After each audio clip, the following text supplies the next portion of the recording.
وزرا مەڵبەندی زانست و حیکمات بەرهەم هێنەری زانای دلیمات وزرا مەڵبەندی زانست و حیکمات بەرهەم هێنەری زانای دلیمات وەسفت ناکرێ حجرا دیاری وەسفت ناکرێ حجرا دیاری سەد سڵاو بۆ تۆ بێشکەی زانیاری سەد سڵاو بۆ تۆ بێشکەی زانیاری شاهێدی ئەدا مێژووی نوێ و کۆن گەرما با لە ژین ئێستا ئەفلاتون شاهێدی ئەدا مێژووی نوێ و کۆن.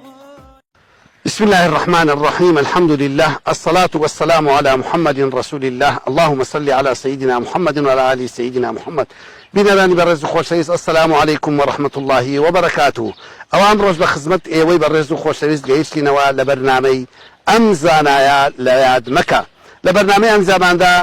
چوینە باسی ژیانی زانایەکی بەناوبانگ ئەکەین کە خەڵکی شەوجێڕە و لە گوندی بیرەسپان پێشنێژ و وتارخوێن بۆ ماوەی 30 ساڵ. ئێستا وا لە گوندی بیرەسپانین و دێینە خزمەت ژیانەکەیدا و هاتین ئەم جار بۆ دێی بیرەسپان تا بکەین یادی زانای بەناوبانگ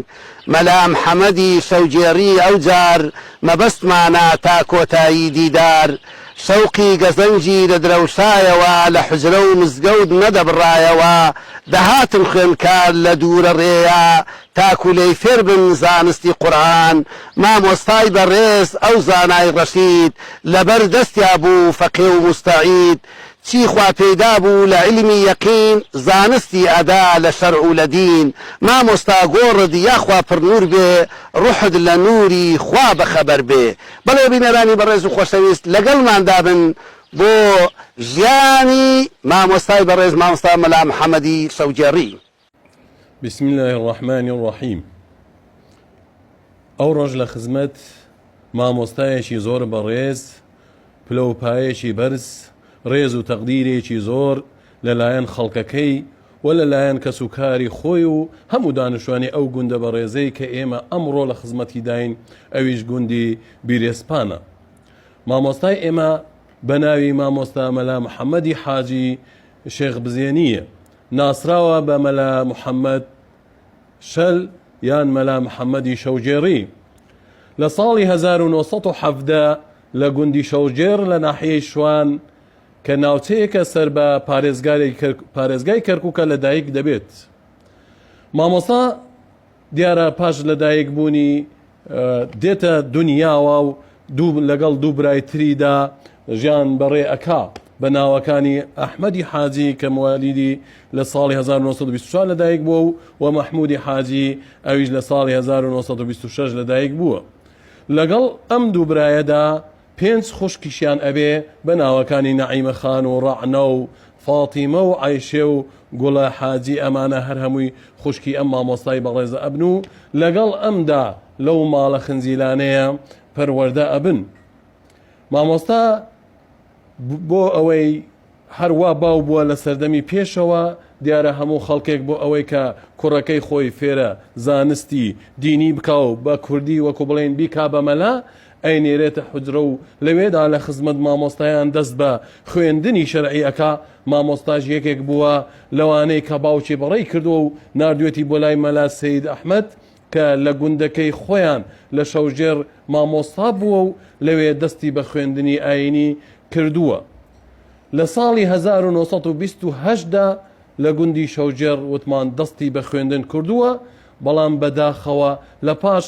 ساڵی 1933 بزەبت لەو ساڵەدا حاجی باوکی کۆچی دوایی ئەکات و ئەم مامۆستایە بەبێ باوک ئەمینێتەوە. بەڵام مامۆستا کۆڵنەدەرانە هەوڵی داوە خوێندنەکەی خۆی تەواو بکات. پاش 2 ساڵ لە وەفاتی باوکی بەڕێزی خۆی دەست بە خوێندن ئەکا و پەرە بە خوێندن ئەدا، بەڵام ئەم جارە لە دەیەکەی خۆی نا بەڵکو ڕوو دەکاتە شاری کۆیە. دیارە ئەو کاتە لە شاری کۆیە مەلای زۆر گەورەی تێدا بووە و مەلای بەرزی مەلای گەورەی کۆیە کە مەلا محەممەدی جەلیزادە بووە لەوێ ئەم مامۆستای مەلا محەممەد بە خزمەتی مەلا محەممەدی جەلیزادە ئەکا و لەوێ درێژە بە خوێندنی و پەرە بە خوێندنەکەی خۆی ئەدا. پاشان لە کۆیش ئەترازێ دیارە خوێندنەکەی لەوێ تەواو ناکە لەبەر هۆکاری نەبوونی و نەداری خۆی ئەگەڕێتەوە ئەچێتە دۆڵی خەلەکان و لەوێش لە گوندی مامەجەلکە ماوەیەکی باش دەست بە خوێندن ئەکا. لەو سەردەمە دیارەوا بووە لە هەر گوندێکدا تۆ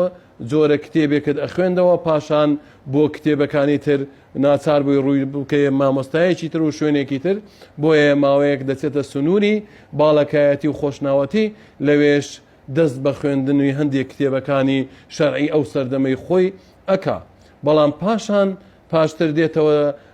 دەشتی هەولێر و لە گوندی دۆڵەسە درێژە بە خوێندن ئەدا.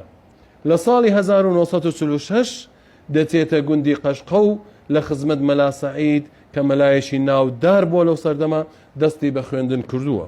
تا ساڵێک لە خزمەتی ئەو مەلایە خوێندوێتی چەند کتێبێکی تەواو کردووە. پاشان لە ساڵی 1947 دەچێتە گوندی حەساری گەورە کە سەر بە پارێزگای کەرکووکە لەوێش لە خزمەت مەلا عومەری ڕەش کە باوکی مەلا محەممەدی قاون مەشهورە مەلا عومەری ڕەش مەشهورە مامۆستایەکی دانا و مامۆستایەکی زانا وەلێ هاتوو لە خزمەت مامۆستا عومەری ڕەش دەستی بە خوێندن کردووە و تا ساڵی 1949 دەچێتە گوندی بیرەسپانی گەورە لەوێدا لە خزمەت مامۆستای زۆر بەڕێز مامۆستا مەلا محەممەد نور دەست بە خوێندن ئەکا و لە پاش ئەویش لە لای کوڕی مامۆستا دیارە کوڕی مامۆستا مەلا محەممەد نور لەوێ دەست بە خوێندن ئەکا تا لە ڕەمەزانی ساڵی 1949 مامۆستای کە مامۆستا محەممەد نورە کۆچی دوایی ئەکات ئەو کات کە کۆچی دوایش ئەکات دیارە ئێستش گۆڕەکەی لە گۆڕستانی وەکاشە بە خاک سپێراوە لە پاش ئەو مەلا ئەحمەدی کوڕی لە شوێنی خۆی ئەبێ بە مامۆستاش لە خزمەت ئەو دەخوێنێت تا ئیجازەی مەلایەتی وەردەگرێت. لە ساڵی 1949 بە دواوە پاش ئەوەی ئیجازە وەرئەگرێ و لەوێدا دەبێ بە مەلا بەهۆی ئەوەی کە مامۆستا وەفات ئەکا و کوڕەکەی مامۆستاش لە جێی خۆی نابێ بمەلا واز لە مەلایەتی دێنێ ئەم مامۆستا مەلا محەممەدی ئێمە کە پێی ئەڵێ مامۆستا مەلا محەممەدی شەل ئەبێ بە مامۆستا لە گوندی بیرەسپان و دەرسی فەقیەکان وەرئەگرێ و حوجرەکە و مەدرسەکە پەرە پێ ئەدا و ناهێڵێ ئەو حوجرەیە لە کار بکەوێ. بەڵێ بینەرانی بەڕێز و خۆشەویست ئێستایەمەوە لە ناو تەچیە و مزگەوتی گوندی بیرەسپانین کە دێیەکی خۆشە و خەڵکێکی بە تەقوای تێدا هەیە و مامۆستایەکی زۆر بەڕێز کە لەم گوندەدا بووە و خزمەتی چەندین ساڵ خزمەتی ئەم گوندەی کردووە و ئینشاءالله ئێستا لە فردەوس العەلادایە و ئێمەش پێمان خۆش بوو کە ئەمڕۆ لە بەرنامەی ئەم زانایە لە یارمەکە باسی ژیانی بکەین و چەند مامۆستایەکی بەڕێز کە لە وەختی خۆی لە خزمەتی مامۆستادا خوێندویانە و یەکێ لەو مامۆستا بەڕێزانە مامۆستا مەلا مەحموودە پێم خۆشە مامۆستا پێشەکی خۆی بە ئێمە و بە بینەران و ئەو برا بەڕێزانە بناسێنێ. بسم الله الرحمن الرحيم الحمد لله والصلاة والسلام على سيدنا محمد وآله وصحبه أمتي أجمعين. من يشكم لا قطابي ثاني ما وصل محمد رحمتي خوي لي بكناهم على محمود خزمي أيش مهروها وهلا ما لي شان بوتو لساري 1960 زول خدمتي خندم وبيايشي زول عالم بو وزول زعنابو وفقيه بو ومفتي أمن عوبو وأهلي أمدي يا بهمو كسو كاري أمدي وزول زول خوش يعني بست إنسان أهلي ورعبو شنك زاهد بو متقي بو يشبو لأن أمري بالمعروف نهي عن المنكر يكرد وهروها دعاء قوبو دعاء قبول بو سبحان الله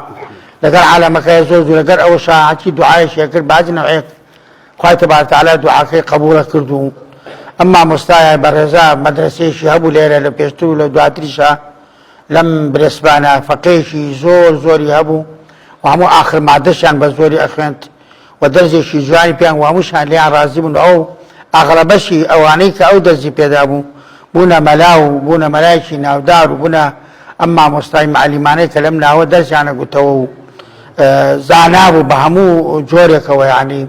أما مستاي لساري 1970 لە گوندێکی شێخ بزێنی کە ناوی شەوژێڕە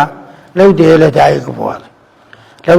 لەو دەیە لە دایک بوو و خوێندنیشی هەر لەو دەیە وەکو قورئان و کتێبەکان لەوێنە خوێندووە و تا قورئانی ختم کردو و لە دوای ئەوە چۆتە گەرمک لای مامۆستا سدیق لەوێ خوێندنی تەواو کردووە و لە پاشان لە زۆر ناوچەی کوردستان لە دەیەکان و لە شارەکانە خوێندوێتی و تا ئیجازەی علمیشی وەرگرت و من وا دەزانم کە بە خیالمان دێ و باسی کردو ئەمجار لای جەنابی مامۆستا محەممەدی کۆی سنجاق کە پێرن جەنابی مەلا مەلای گەورەی کۆی سنجاق کە مەلایشی زۆر مەلا محەممەدی جەلی زادا کە بە بنەماڵە مەلا بوون و ئیجازە دەربووەتون لای ئەو زۆر خوێندوێت و زۆریش زۆری خوێندووە لە لای ئەو و زۆر خۆشیشی ویستووە لەبەر ئەوەی کە ئینسانێکی زۆر زیرەک بوو زۆر ئاگاداری نەحو و سەرف و فقه و شەرع و ئوسولی فقه و ئەم بابەتانەی کەوا ئەم علمی خۆمانە زۆر بۆتن و گەرێک کەس لە دەستی فێرە علم و زانیاریەک بووە و هەتا تقریبا لە ساری پەنجەکان بەم لەم دێیە کە برسپانە بووەتە مەلا و هەر لەم دێش ژنی هاوردووە لەم برسپانەدا و مردن حەقە و ناحەق نییە و خەسارەتشمان کرد بە مردنی و بەڵام خەسارەتیش نییە چونکە خوا فەرمێتی كل نفس ذائقة الموت مردن هەموو کەسێ ئەدینێتەوە و دنیا لە خۆشەویستی پێغەمبەر دانراوە بۆ پێغەمبەری نما و مامۆستا محەممەد و بۆ کەسیش نامێنێت و لە کۆتاییە لەم دێیە هەر نێژراوەتەوە و مەیتەکەش و باقەدەکەی و قەبرەکەی هەر لەم دێیە و زۆر کەسی ئیساش دەچێتە زیارەتی قەبرەکەی ئەکا و لەبەر ئەوەی ئینسانێکی زۆر زانیار و زۆر عالم و ئالی تەقوا بووە لەگەر فەرقەکانە سوحبەت لەگەر عالەمە سوحبەتی هەبوو دائما تەبەسومی قەحقەحەی قەت نەبوو وەکو پێغەمبەر لە مەتی پێغەمبەرە باسێکە کە قەحقەینەوە مامۆستاش هەر تەبەسومێکی هەبوو یعنی دەمی زەر دەچوە دەستبوو دەمای پێ ئەخەنێتن شەوانیش هەتا ناخەوتە تا سوورەی واقعە و سوورەتی تەبارەک و ئەوانەی نەخوێندایە ئەوە لە ئالی تەسەوفەکە و زانیارەکە بوو واقعە تەبارەک دوخان ئەم سورەتانەی ئەخوێن ئەنجا ئەخەوت إذا ئێستا هەست بە چیەکەی کە ئەمڕۆ وەڵی هەست بەزریسێک خۆی ئەو مەجلیسە یعنی مەجلیسێکی ڕوحیە مەجلیسێکی ڕوحیە لەبەر ئەوەی کە پێغەمبەر سڵەم فەرمێتی لە هەر مەجلیسێکا و لە هەر مزگەوتێکا و ناوی خوا بێ و ناوی پێغەمبەر بێ و ناوی مامۆستایان بێ و مەولودیان بخوێنەوە یا قورئان بخوێنە یا دەرسی دینی خوێنە إلا حفت عليهم الملائكة ملائكة دوري أو شونا أو مقام أداء وخشت عليهم الرحمة يعني الرحمة لخزاني خلاني ملائكة كانوا دخوار بس يعني إيسا من خمي كان شعور بخوشي وشادية كان كلام مجلس باسي مع محمدي الشلي تيا أكريو كأهل ورع وأهل تقوى ومع محمدي كلام لا نبي إن شاء الله كبيغمبر فرمية صلى الله عليه وسلم لدواي بيغمبران علماء يعني داوای والستن و شەفاعەتەکەن بۆ هینکردن وانە ئێمە کە مادام مەلا ئەوها بێ و کە باسی ئەو بکەن مەجلیسەکەشی هەروە ئەبێتە مەجلیسێکی ڕوحی ئەبێتە ئەوەی کە دەورای مەلایکە دەورەی ئەم شوێنە ئەدای سا بێ هەمومان عەقیدەمان وا بێ باوەڕمان وا بێتن ڕوحیانەتی مامۆستا محەممەد وا لەم ناوەیە و مەلایکەتیش لەم ناوەیە و ڕەحمەت بەسەر ئەم مەجلیسەدا ئەبارێ کە باسی مامۆستا محەممەد ئەکرێ و كواسي التاريخ وجان وحياتي أو أكريتنو كوا إما خسارة كرب وكوا پیغمبر صلى الله عليه وسلم ده فرميه لو آخر زمان وكو إنسانا قبل علم أبي بقر علم بونيه شتيك انتزاعا ينتزعه يعني برزكاته بعزم أي بقبل العلماء ملاكان دفوتين ملاكان نامينة فسألوا سؤال لأهل النزان واتخذوا جهالا نزان ونفام وكراويشي لسريان بنوعك سؤال جواب داتونك نازاني فضلوا وأضلوا خوشيان ريغان بزركنو ريغا بخش ليز بزركن اگر مامۆستا محەممەد ببایە مثلا چەندەها لە شوێن وەکو ئەستێرێک وەکو مانجێک بوو وەکو بابرێن حەنەفی و شافعیکی ئەم زەمان و شافعیکی بۆ ئەم زمانە بۆ برسمان بۆ ساڵەیی کە بەرامبەری کەس نەیەتوانی ڕاوەستا و قسەی بکاتن و چونکە عالم و زانیار بوو بەوەی کەوا عالم بوون ئێستاش مەجلیسەکەی ئەوها مەجلیسێ خۆشیە الحەمدولله خوای گەورە پاداش بداتەوە خوای گەورە سەرکەوتوی دنیا و قیامەتت بکات ئامین یا رب العالمین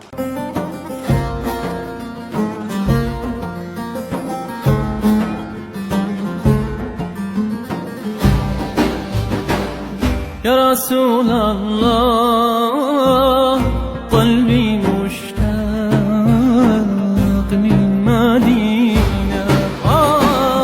يا حبيب الله كل أشواق المدينة لنبي الله مدت بالرجاء أيادينا متى ردنا يا رسول الله خائبين يا رسول الله يا شاي مدينة يا شاي مدينة هكذا عاشقتان دلي مشكلة دلي مشكلة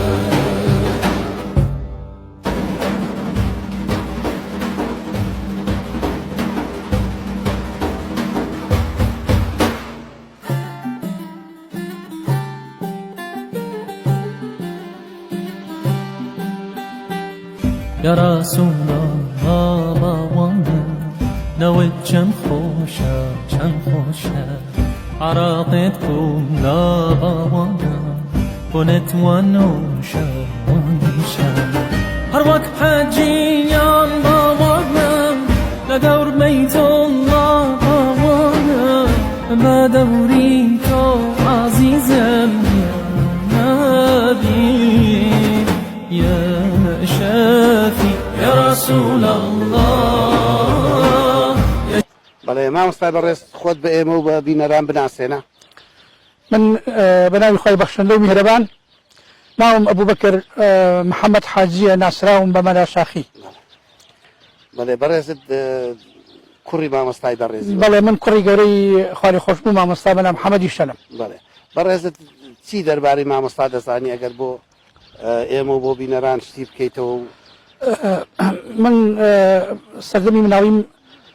ئەوەی کە ببیرم دێ من تەبان موالدی حەقیقیم نەگەوەی کە لە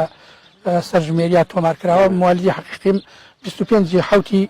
ساڵی 1950 بۆیە ئەو کاتێک کە من تیا لەدایک بووم حوزرەکەی مامۆستا پڕ بووە لە فەقێ پڕ بووە لە خەڵکی ئەوانەی کە ویستیانە فێری زانستی ئاینی و عیلمی ببن لە حزوری جەنابی مامۆستای ڕەحمەتی. دوای ئەوەی تر من کە فکرم کردوتەوە لە کۆتایی پەنجاکان هێشتا حوزرەکەی مامۆستا هەر جمەی ئاهات لە کۆمەڵێ فەقێ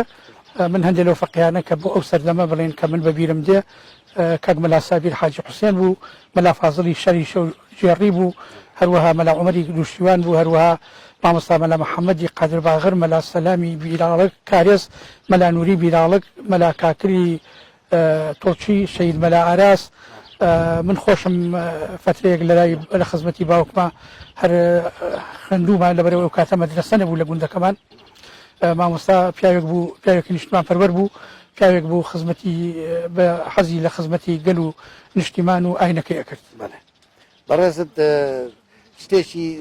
مامۆستات بەبیر ماوە لە ناو خەڵکدا چۆن بوو؟ ئایا دەستی شعری هەبوو یان دەستی نووسینی هەبوو؟ مامۆستا لە ناو خەڵکا زۆر خۆشەویست بوو، نەکرد لە ناو خەڵکی ئەم گوندە بە عام هێندە مامۆستایان خۆشەویست تەنانەت ئەو ڕۆژێک کە وەفاتی کرد هەموو خەڵکی ئەم ئاوەیە بە گەورە و بچووکەوە وەکو ئەوی کە کەسێکی زۆر نێزیکی خۆیان وەفاتی کردبێ گەورە و گچکە دەگریان لەسەر جەنازەکەی. ئەوە دەلالەتی ئەو بوو کە مامۆستا زۆر خۆشەویست بوو لای خەڵک و هەموو گوندەکانی دەوروبەر هاتن کە هەواڵەکان زانی لێرە لە مەراسیمی بە خاکسپاردنەکەی بەشدار بوون. بەڵێ مامۆستا پیاوێکی ئەدەبدۆست بوو، پیاوێکی شاعیر بوو، پیاوێکی نووسەر بوو، نووسەرێک بوو بە لە زمانی عەربی بە تایبەت زۆر بەتوانا بوو. من لە بیرمە هەموو کتێبەکانی خۆی، هەموو ئەو کتێبانی لە مەکتەبەکەی هەیبوو لە مەجالی شەریعەتا بە تایبەت، هەموو ئەو کتێبانە بەتاڵایی تیان نەما بوو، حاشەی خۆی و حاشەی بۆ دەنووسی لە هەموو مەجالێکە. بەداخەوە کتێبخانەیەکی زۆر گەورەی لە پاش خۆی بەجێهێشت، کتێبخانەکەی لە ساڵی 1988 لەگەڵ کتێبخانەکەی خۆما کە زیاتر لە 2500 کتێب بوو بەر شاڵاوەکانی ئەنفار کەوتن. بێن بەسەر مەجالی شێعر مامۆستا لە سەرەتای فەقێتیەوە لە کۆیە دەستی بە شعر کردبوو چوو بە دنیای ئەدەب و شعرەوە لە حزور و لە خزمەتی جنابی مەلای گەورەی کۆیە چونکە مامۆستای گەورە خۆی شاعرێکی مەزنی کوردە وهروها ئەو فەقیانەی ئەو سەردەمە لەگەڵ باوکما لای مەلای کۆی خوێندبیان لەوانە مامۆستا صافی شاعر یەکێ بوو لە هاوڕێکانی باوکم تەنانەت باوکم هەمیشە شعرێکی صافی لەبەر بوو لە ناو بەرگی کتێبەکانی خۆیان لە چەند بەرگێکا من بینی بووم بە دەستخەتی جوانی صافی ئەو شعرە نووسرا بووە بۆ نمونە لە ئەلمۆنجید لە بەرگی ناوەوە ئەو شعرەی صافی ئەو شعرم لەبەرە بەڵێ شعرەکە هەرچەند لە ڕوخسارە واسەکەی کە شعرێکی دڵداری بێ بەڵام لە ناوڕۆکە شعرێکی ئاینیە شعرێکە مەغزای خۆی هەیە ناوڕۆکێکی هەیە ئەڵێ ساقی مەجلیس تەواوە بێنە مەی ڕەنگوڵاوە برینی من کولاوە زێتیری نازی چاوە ساقی تۆ نەوجەوانی دەڵێی ڕۆحی ڕەوانی بێنە مەی ئەرخەوانی توخوا جەرگم بڕاوە مەتری بگۆرانی بێژە برینم کە ساڕێژە خێرت بە شەو نوێژە بەسێ خەیاڵی خاوە مەلالۆمەی من ناکە مفتی خۆی لەخوا ناکە تەخوای ڕیایی ناکە لەحنەتی لێدراوە شێخم تۆمەی بنۆشە بەرگی ڕیامە پۆشە مەجلیسی ئێمە خۆشە چیت لە تەچێ ڕماوە مەیلی جگەر سوتا خۆم بێیار و باوەفا خۆم بێعەز و پرجەفا خۆم هەر لوتفی باری ماوە ئەمە یەکێ لەو شعرانە بوو کە باوکم هەمیشە بۆ ئێمەی ئەخوێندەوە جگە لەوە باوکم کاتێککە لە دەشتی هەولێر بووە لە ئۆمەراوە و لە دۆڵە سزا یەکێ لە فقەکانی ئەو سەردەمات لە ئاغاکانی دزەیی بووە یەکێ لە هاوڕەکانی باوکم بووە کە باوکم هەمیشە بە ڕێز و حرمەتەوە باسیە کرد و یەکێ لە پێشخشتەکانی ئەو شاعرەش لە دەستنووسەکانی باوکما پارێزرا بوو من کاتی خۆی بۆ ئەوی کە نەفوتێ لە گۆڤاری نووسری لە گۆڤاری گزنگ کە لەقی کەرکووکی یەکێتی نووسەرانی کوردستان دەرێ کرد ئەو شعرم بڵاو کردەوە کە ئەو شاعرش علی محمود کاکەخانە ناسرا بوو بە غالب ئەو شعرم لەبەر نییە دەناو شعرشم بە بۆ جنابتانە خوێندە بەڵام ئەو شعرە لە نووسری کوردستان بڵاو کراوەتەوە لە گۆڤاری گزنگ بڵاو کراوەتەوە من هەموو ئەو شعرانەی کە لە دەستنووسەکانی باوکما پارێزرا بوو لە دەفتەری یادگاریەکانی بیرەوەریەکانی خۆیان تۆماری کردبوو زۆربەیانم بە سلسیلە لە گۆڤاری نووسری کوردستان و لە گزنگدا بڵاو کردێتەوە جگەلەوە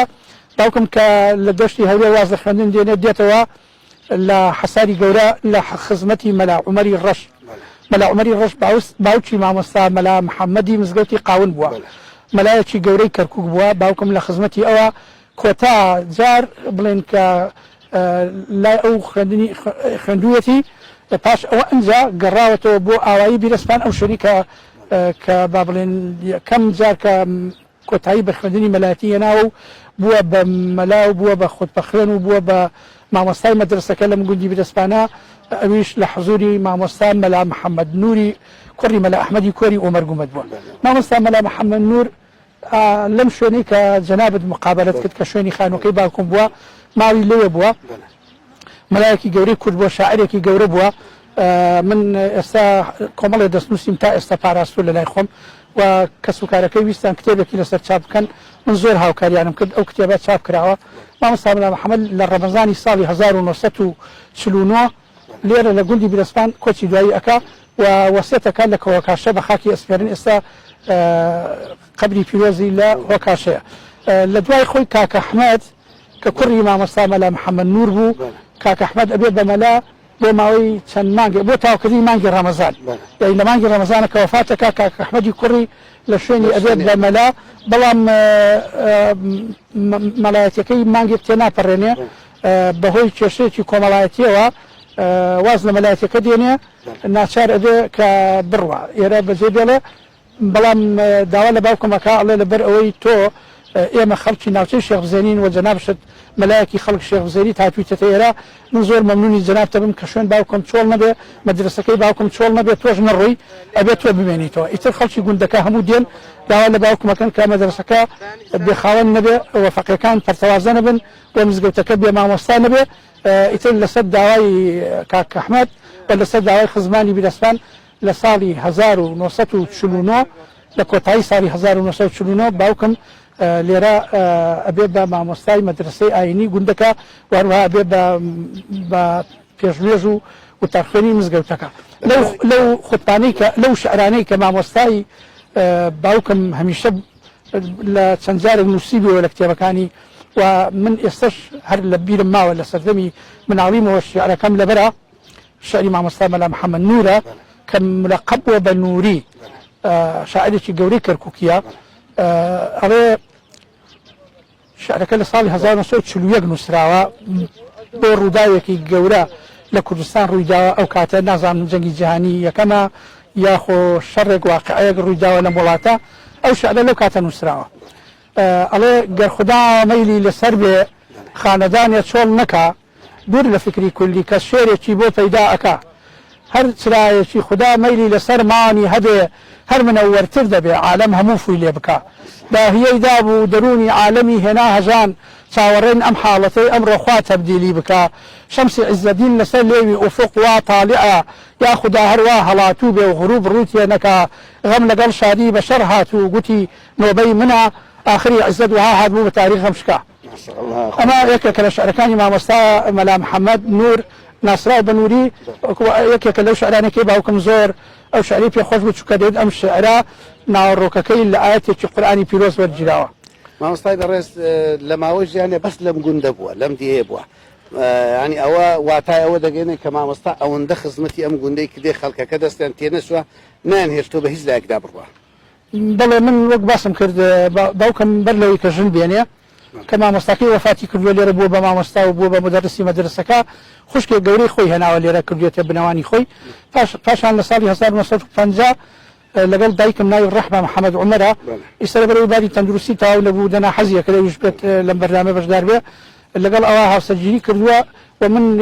یەکەم مناڵی ئەوانم کە لە ساڵی 1950 هاتوومەتە دنیاوە بۆیە بەدڵنیایە ئەڵێم باوکم لە ساڵی 1940 تا وەفاتکردنی کە 79 کا ماوەی 30 ساڵ لە ماوەی ئەم 30 ساڵەیە لەم شوێنە مەلای ئەم گوندە بووە و مەلای ئەو مزگەوتە بووە و هەمیشە ڕئیوا بۆ ئەوت من پێشەوا و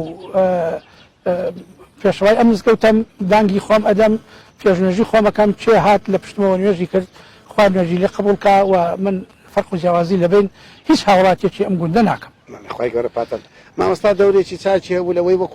وەکو حاکمێک حتا کاربەدەستانی کوردیش هەردەهاتنە خزمەتی ئەگەر مامۆستا پیاوێکی نیشتیمان پەروەەر بوو مامۆستا پیاوە بوو دائما ئەمری ئەکرد بە چاکە نەیەکرد لە خراپە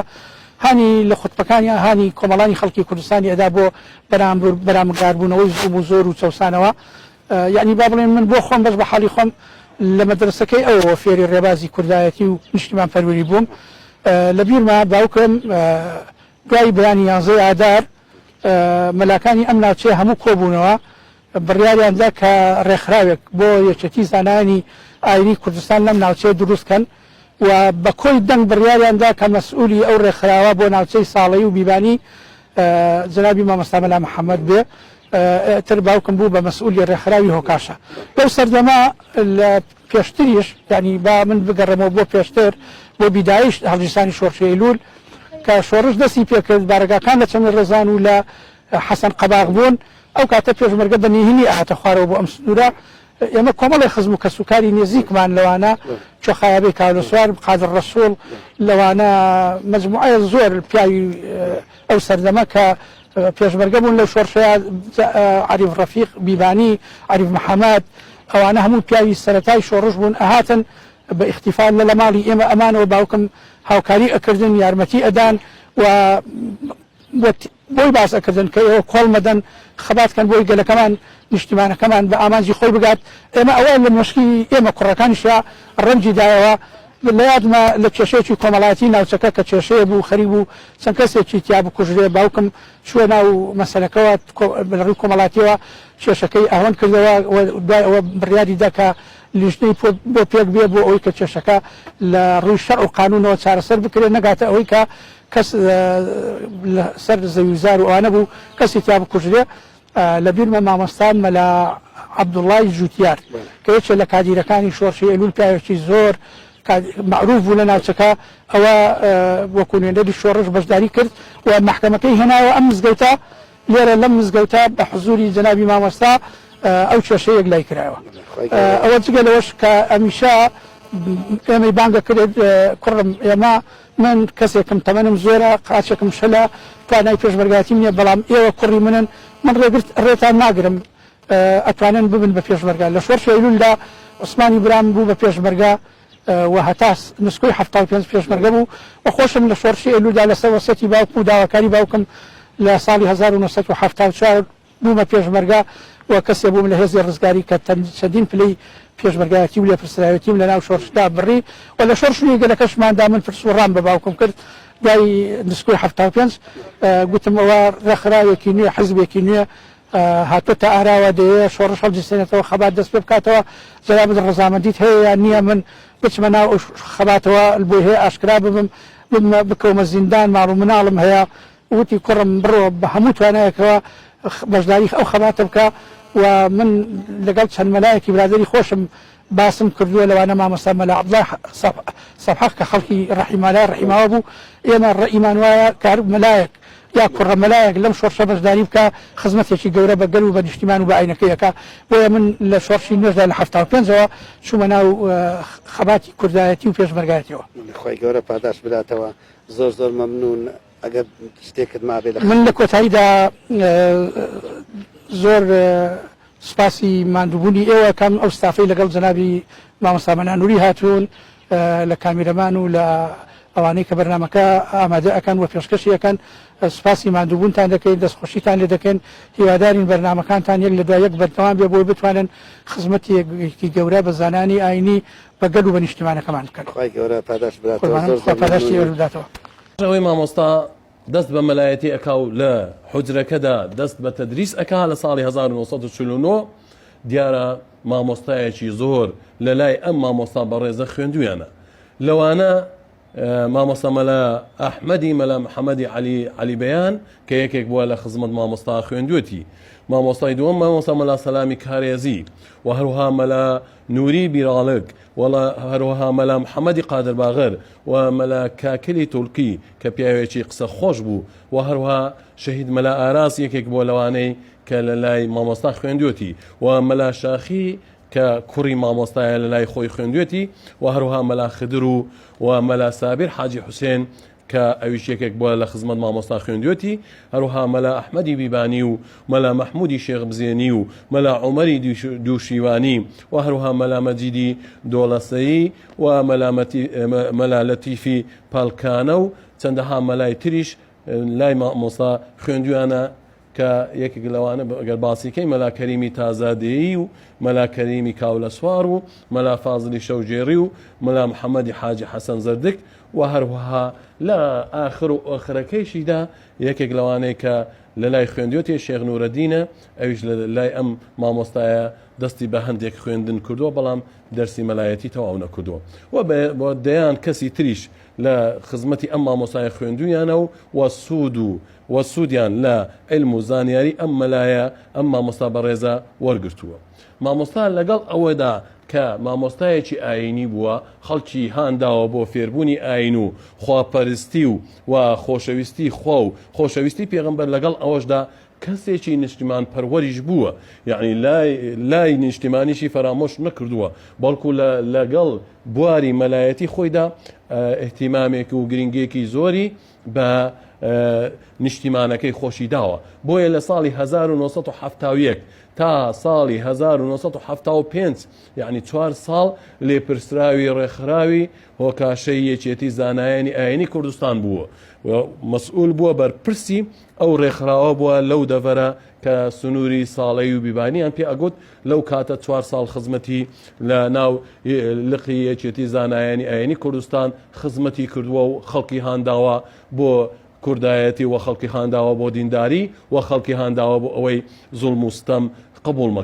قبول نەکەن لە هیچ کەس ماوەی 30 ساڵ لە مزگەوتی پیرێسپان مامۆستایەتی کردووە و مەلاو پێش نوێژ و وتار خوێن و هەروها ڕێپیشاندەر و هەروها ماڵی دایمەن کراوە بووە بۆ هەر کەسێک بەهات باە بۆ ماڵی مامۆستا بە دوعاکانی خی گەورە شفای بۆ نەخۆشەکان ئەنارد و خەڵکی بەسەر ئەکردەوە و خەڵکەکانی سڵحی ئەکرد و 30 ساڵی ڕەبق خزمەتی ئەو دینە و خزمەتی ئەو دێ و ئەو خەڵکەی کردووە. و پیاوێکی ئاشتی خواز و حەزی لە تەباهی بوو دائیمە ئامۆژگاری ئێمەیە کرد بۆ ئەوەی ئێمە وەکو برا پێکەوە بژێن و تەبابین و لەگەڵ خەڵکی دەیەکەش هەر زۆر ڕێزیان لێ بنین و تەبابین لەگەڵیان ئەم پیاوە زۆر دەوڵەمەند بوو لە عیلم و زانایە دەرسی علمی فقهەوەتەوە علمی نەحو سەرف منطق ئیتر هەتا دوایی ئەم علمانە وەکو عشاری خۆمان چۆن ئەڵێ مەلای دوانزە علم ئەم پیاوە بەڕێزەیەکە بوو لەو مەلایەنە ئەمجا لە دوای ئەوەش زۆری حەز لە نوکتەی کۆمەڵایەتی هەبوو لە دوای بۆمان بجێڕێەوە بەڵێ ئەتوانم لە دوای ئیستراحەت و دەرس خوێندن بە دواوە نوکتەی بۆمان نەجێڕان وتی ڕۆژێشان چوین بۆ ڕاو کەمتیار کەمتیاریش تەبعاً بە ڕۆژەوە دیار نییە خۆی بزرەکە شەوان دەرەچێ بە ڕۆژەوە لە ناو کونە بێ وتی ڕۆژتی چوینە بەردەم کونە کەمتیارێک و بە معلوماتی هەمومان کە ئەمە کەمتیاری تایە و دەی باشە چۆن دەری بکەین وتیان هەڵها ما بێچێ بچێتە ژوورەوە و قاچی ببەستێ و ئەمجا دوای ڕابشەشن خۆمە نایەتە دەرەوە هەروە بە کەفی خۆی ئەڵێ برادەرەکانم تەمەشام کرد هیچیان جورئەتیان نەبوو بچنە ژوورەوە وتیتم کاکە من ئەچمە ژوورەوە زا پیاوێکی جەریء بوو زۆر وتی هەر سام خۆم ڕووتەوە کرد کە سەڵتە شتەکانم دانابەست کرا دەرپێکم لەبەر خۆم هێشت تی گوریسمان بردبوو گوروسێکی درێژم لەگەڵ خۆم بردە ژوورەوە وتی لەوە پێش معلوماتم هەبوو کە کەمتیار حەزی لێ ژێی لە گۆرانی بێ وتی منیش کە چوومە ژوورەوە بۆی کە عەزێتم نەدا تی دەستم کرد بە گۆرانی بۆی تی دەمگوت مام کەمتیار پیاوێکی چاکە و قولی ببەستی دەنگ ناکاو وتی ئەم وشێم دووبارە و سێبارە کردەوە وردە تا چوومە تەچی وتی ڕاست هەر تەمەشامێ کرد وتی هیچ جوولەی نەبوو وڵاوتی منیش بە ئەسپایی قاچێکیم بەستایە دووسێ گرەی باشم لێدا و هەر بەدەم ئەو گۆرانیانەوە بۆی زۆر لە زول نەکاوتی هاتمە دەرەوە و وتیتم برادران بیاڵا وم قاچی بەستەوە وتی ئەمجا برادران ڕان چژا کەمتیاریان هینایە دەرەوە ئەمە ئێشێ بوو لە نوکتەکانی گەورە پاداش دەداتەوە زۆر زۆر مەمنونیخوا منیش بە خێراتنی ئەوکەم هەموو لایەتان و دوعای خێری شەکەن ئینشاءڵڵا مامۆستا لە بەهەشتە لە بەهەشتی بەرینە چونکە پیاوێکی زۆر خواپەرست بوو شفيع الأمة في ذكر الرسول تشحذ الهمة يا ربي بجاه النبي أزل الغمة يا ربي بجاه النبي أزل الغمة صلوا عليه شفيع الأمة بذكر الرسول تشحذ الهمة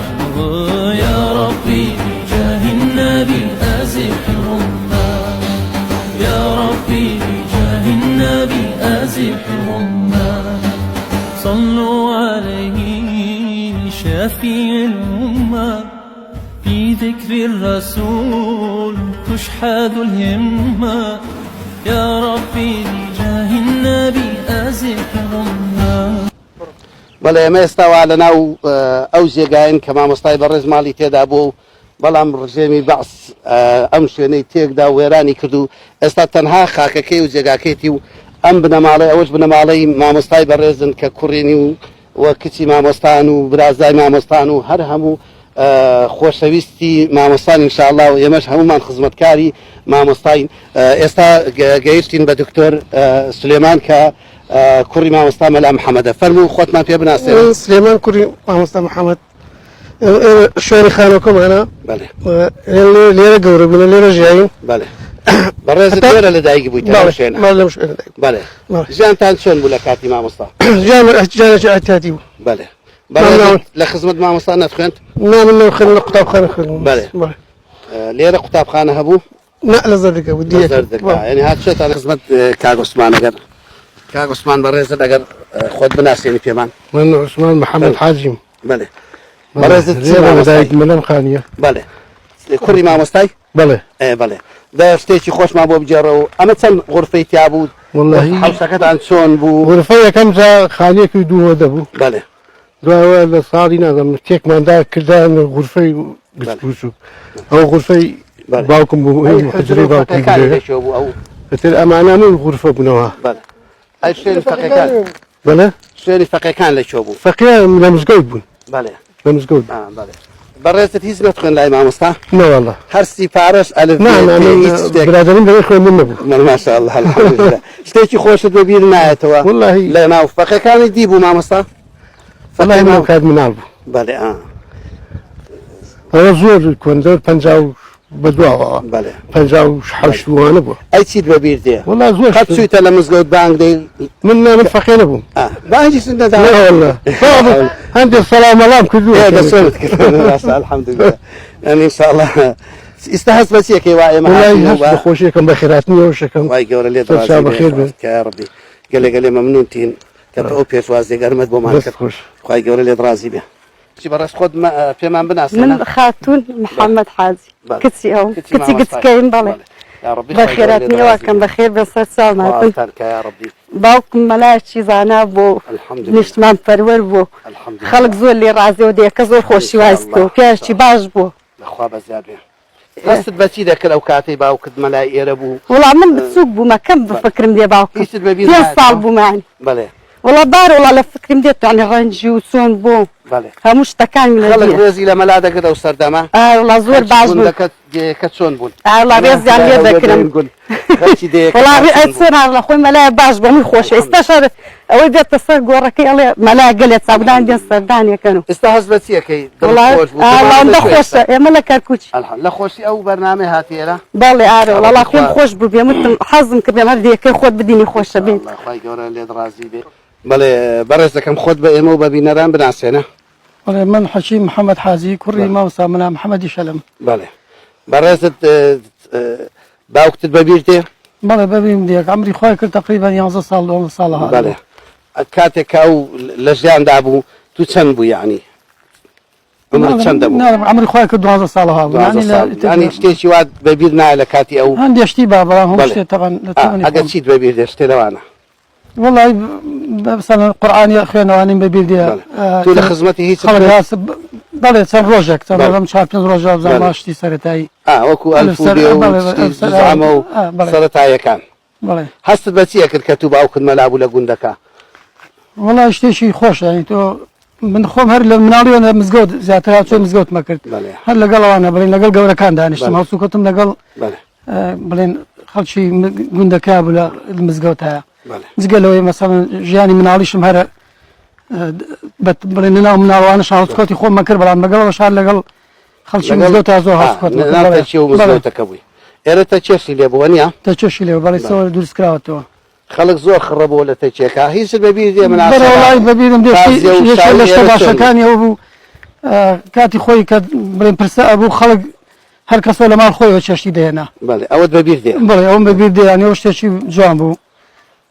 باوکت بە ڕەحمەت بێ ینی هەر ئەو سێ چوار ڕۆژ وەڵا لەوە باوکم هەر لە خزوە لەگەڵ یان نبووە باوکم بەبیر دێ بڵێن بەڵام ئیتر زیاتر مەسەڵەن ئیتر قاوە شتیانە کرد و ئەوانە لێرە قاوە پێشکەشەکرا بە خی گەورە پاداشت بداتەوە بجاه النبي أزح الغمة على الهادي البشير حبيب البدر المهير شفيعي عند القدير صلوا عليه صلوا بأحلى الكلام صلوا على بدر التمام خير الآداب صلوا عليه شفيع الأمة بذكر الرسول تشحذ الهمة يا ربي بجاه النبي أزح غمة يا ربي بجاه النبي أزح غمة يا ربي بجاه النبي أزح غمة يا ربي بجاه النبي أزح غمة بەڵێ بینەرانی بەڕێز و خۆشەویست ئێستاش لە ماڵی کاک شێخ نورەدینین لە گوندی بیرەسپان ئەوش پیاوێکی دیاری ئەم گوندەیە و شارەزایی لە ژیانی مامۆستا هەیە و فەرموو ئەگەر شتێک دەربارەی مامۆستا مەلا محەممەد پیاوێک چاک بوو پیاوێک بوو هەموو ئاوایی خۆشەوایت ئاوایی بەگشتی باوەڕی تەواویان پێی بوو و پیاوێکی خواردە بوو ئیتر تا بڵێ ئینسانێکی باش بوو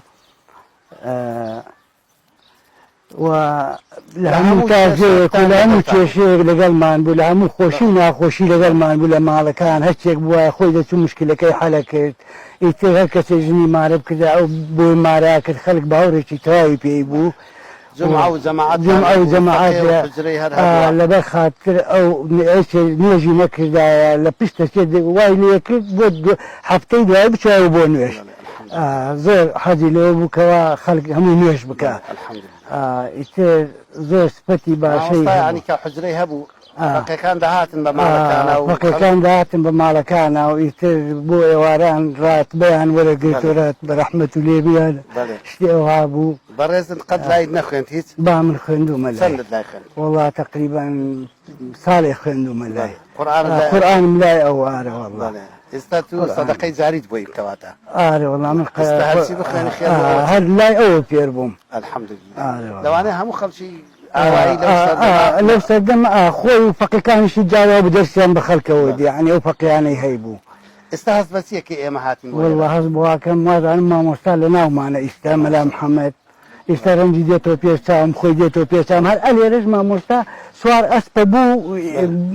شێخ ناسیح و کاکەم عەزەدین و ئەوانە لەگەڵ یابوون یعنی ئەو زۆر زۆر خۆش بوو یعنی حەزی لێ بوو دائما خەڵک بەرێ بۆ یاریکردن بۆ تۆپێن بۆ ڕاو یعنی سواری ئەسپان بوو دیارە وەڵا خی گەورە پاداش بدا شتێکی ترت هەیە بۆ ئێمە ئینشەڵڵا ئەوە خوا پاداشتی ئەوش بداتەوە کە هاتوونەوە ماڵتان ئاوا بێ و خۆتمان با پێ بناسێنە بەخێرەتن کەناڵەکەتانەکەم بەخێر بێن سەر چاو خی گەورە لێت ڕازی بێ زێڕین محەممەد حاجی بەڵێ تو کچی مامۆستا مەلا محەممەدی ڕەحمەتی بەێ چیت بەبیر دێت تو کچی گەورەی بیلوانەی بەبیرم دێ باوکم ئەمی گەلێ پیاوە زیرەک بوو خۆشمانێ وایست گەلێ گەلێ زیرەک بوو گەلێ ناوەڵڵا گەلێ خۆشمانێ وایست ئەرێ وەڵڵا کە کچی گەورە بوویت ئەمە خان و ماڵ ئەرێ وەڵا هەمووی بەبیرم بەبیر دێت چیتان هەبوو ئەو کاتە وەڵا هەمووی ژیانتان چۆن هەموو تشتی ئەو حەلا لە هەستاکانەوە دە بەبیرم دێ هەموو تشتمان هەبوو سەلاجە و تەلەڤیزۆن چی بوو بە بۆڕی بوو وەڵا بۆ لە هەستاکان پێسا بەسان بوو دەمانێنە بەس دوایی بە بۆڕی هاتە حەوشەوە کوندەڵاتان نەبوو جێ ئاو نەوەڵا هەر کوپەمان هەبوو قەدیم کوپەمان هەبوو کوپە و کوبلەکمان هەبوو بەڵێ ئەرێ وەڵا ئەی چیتان هەبوو دیوەخانتان هەبوو وەڵا دیوەخان باوکم هەر هینێتی هەبوو زوورێکی هەبوو زۆر حەزی لە هین بوو کتاب و دەفتەر و هین و ئەوەندە ینی حەزی لە تشت بوو باوکم زۆر هین بوو فەقیهی هەبوو ئانە باوکم زۆر پیاوە کراوە بوو لەگەڵ کوڕ و لەگەڵ کچ و لەگەڵ برا و لەگەڵ خوشک و یعنی زۆر چاک بوو ئەرێ وەڵا خی گەورە لێت ڕاستی ئێستا هەست بە چیەکەیوا وڵا زۆر هەست بە خۆشیەکەم هاتوومەتەوە ئەم جێە فکر مناڵیەکەمەوە زۆر خۆشە بەخێر بێم سەر چاپ بەڵێ بەڕێزەکەم مەگە خۆتمان پێ بناسێنی علی ئەحمەد حاجی برازای مامۆستا مەلا محەممەدم بەڕێزت هیچت بەبیر نایە لە یادگاریەکانی مام بەلام ئەوەی بەبیر بێ بەلاوە زۆر خۆش بوو ئێمە مارمان لە شێخزیانی بوو وەکە ئەهات بۆ شێخزیانی بۆ دیەکەی ئێمە شەوجێر و پەرکانە و هەمووی ئەو شوە لە مار ئێمە کۆ بۆ لای چاوەڕیانەکە مامۆستاکەی بێ ئیتر هەموو خزمەکان لێ کۆ بووە دوای ئەوە هەمووی تەواو بوو چەند شەوی لێمانەوە بێکەوە ئیتر ئەو ئەڕۆی سەردانی هەمویان یەک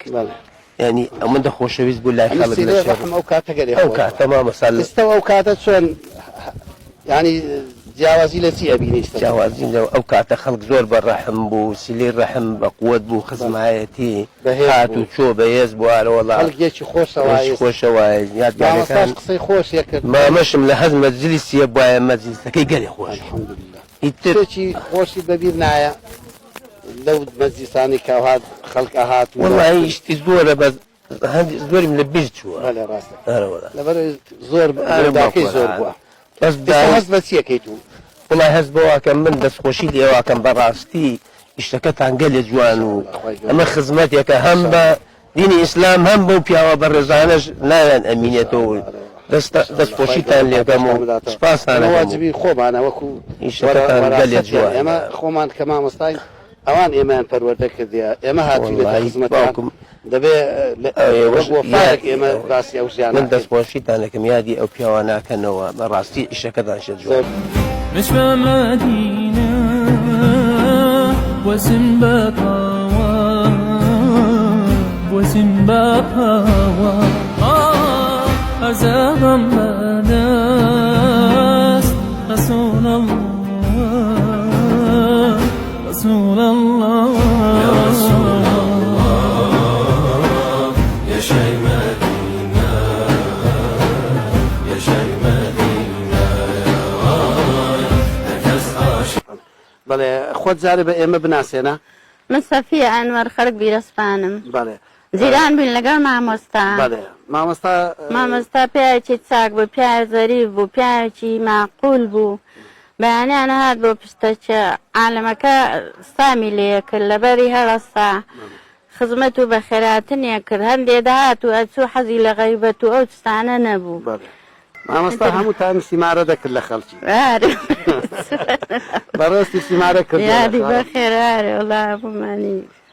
جێبەجێ کردووە. الحەمدولله. ئێستا دوعای خێری بۆ دەکەن. ئارێ وەڵا زار ڕەحمەتی لێ بێ. مامۆستا دیارە مامۆستا مەلا محەممەدی شەل پرۆسەی هاوسەرگیری لەگەڵ خات و ڕەحیمە محەممەد عومەر ئەنجام ئەدا کە ژنێکی زۆر چاک بوو، ژنێکی خۆشەویست بووە لەلایەن خەڵک و هەروها پلەپایەی زۆر بووە، ژنێک بووە قسە خۆش بووە لە گوندی بیرەسپان دیارە لەوێ پرۆسی هاوسەرگیری پێک ئەهێنێ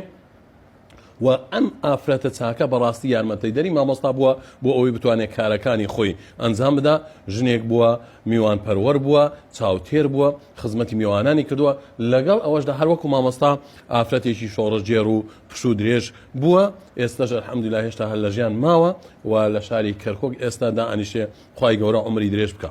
دیارە لەم ئافرەتە خوای گەورە 7 کوڕ و 2 کچی پێ ئەبەخشێ. کوڕەکانی بەناوەکانی ئەبوو بەکر کە ناسراوە بە مەلا شاخی و لە پاش خۆی هەندێک مەلایەتی کردو. ئێستاش کەسێکی ناودار و کەسێکە شارەزایی بڵێن لە بواری دینیدا هەیە و کەسێکی کۆمەڵایەتیە، کەسێکە خەڵکی ئەو ناوچەیە هەموو شاهێدی بۆ ئەدەن کە پیاوێکی باشە الحەمدولله و کوڕی دووەمی بە ناوی عوتمانە و کوڕی سێمی بە ناوی سلێمانە و هەروە کوڕی چوارەمی بە ناوی سەلیمە و حەکیم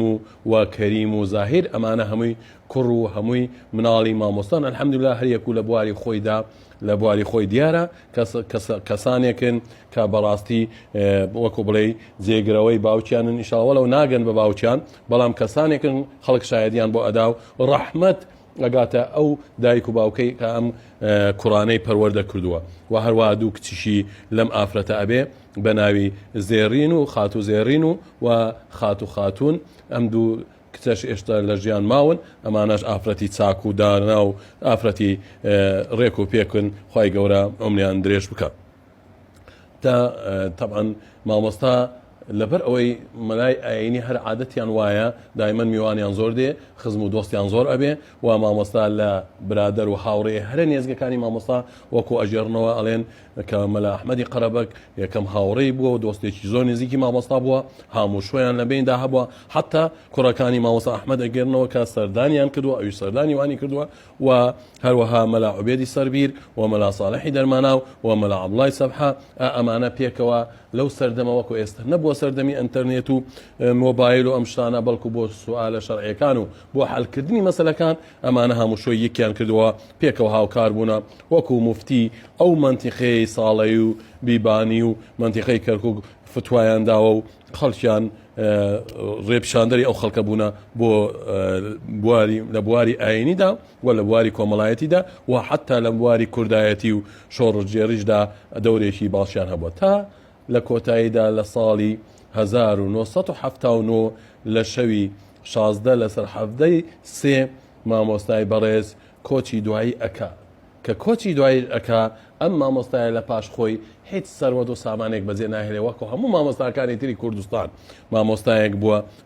خاچی ژیاوە و خاکیش بووە و لەگەڵ خەڵکودا بووە و هەردەم مامۆستایانی هەروە بوونە ئێستاش لە گوندی بیرێسپان بڵێن بە خاک سپێرراوە و هەروەها گۆڕەکەشی لە گوندی بیرێسپانە. خوای گەورە لە مامۆستا خۆش بێ و لە ئێمەش خۆش بێ و لەو کەسانش خۆش بێ کە بەشداری ئەم بەرنامەی ئێمەیان کرد و خوای گەورە بە بەهەشتەکەی شادمان بکە، ئێمەش شاد بکە بە مامۆستا و هەمووشمان بە خزمەت پێغەمبەر صلی الله علیه و سلم بگەێنێ و خوای گەورە لە ئێمە و لەویش خۆش بێ. أقول قولي هذا واستغفر الله لي ولكم ولسائر المؤمنين آمين. بەڵێ بینەرانی بەڕێز و خۆشەویست، ئێستاوا ئێمە لەسەر قەبرسانی گوندی بیرەسپانین و لە نزیک قبری مامۆستا مەلا محەممەدی شەوجێڕین خوای گەورە لە گوناحەکانی خۆش بێ و لە کۆتاییدا داوا دەکەین لە خوای گەورە هەموو بە ڕێزانەی کەوا هاوکاری بەرنامەکەمانیان کرد و ئەو برا بە ڕێزانەی کەوا پێشوازی بەرنامەکەمانیان کرد و ئەو مامۆستا بە ڕێزانەی کەوا بەشداریان لەگەڵمان کرد مامۆستا مەلا مەحموود و مامۆستا سابیر و کاک مەلا شاخی و هەموو منداڵەکانی مامۆستا مەلا محەممەد و هەموو خەڵکی بیرەسپان کە پێشوازیەکی گەرممانیان کرد لە خوای گەورە دەپارڕێنەوە لە هەموو لایەکیان ڕازی بێ و بە تایبەتی ئەوانەی کەوا ستافی بەرنامەکەن مامۆستا مەلا عەبدولقەهار و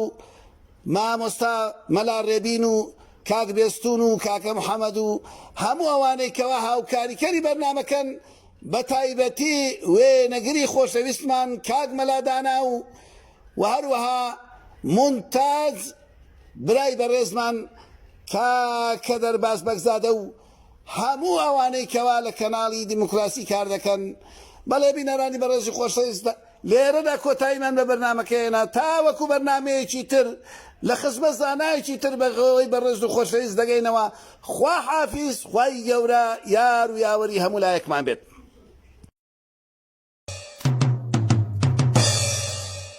مەڵبەندی زانست و حیکمات بەرهەم هێنەری زانای بلیمات گوزرا مەڵبەندی زانست و حیکمات بەرهەم هێنەری زانای بلیمات وەسفت ناکرێ حجرا دیاری وەسفت ناکرێ حجرا دیاری سەد سڵاو بۆ تۆ بێشکەی زانیاری سەد سڵاو بۆ تۆ بێشکەی زانیاری شاهێدی ئەدا مێژووی نوێ و کۆن گەرما بالەژین ئێستا ئەفلاتون شاهێدی ئەدا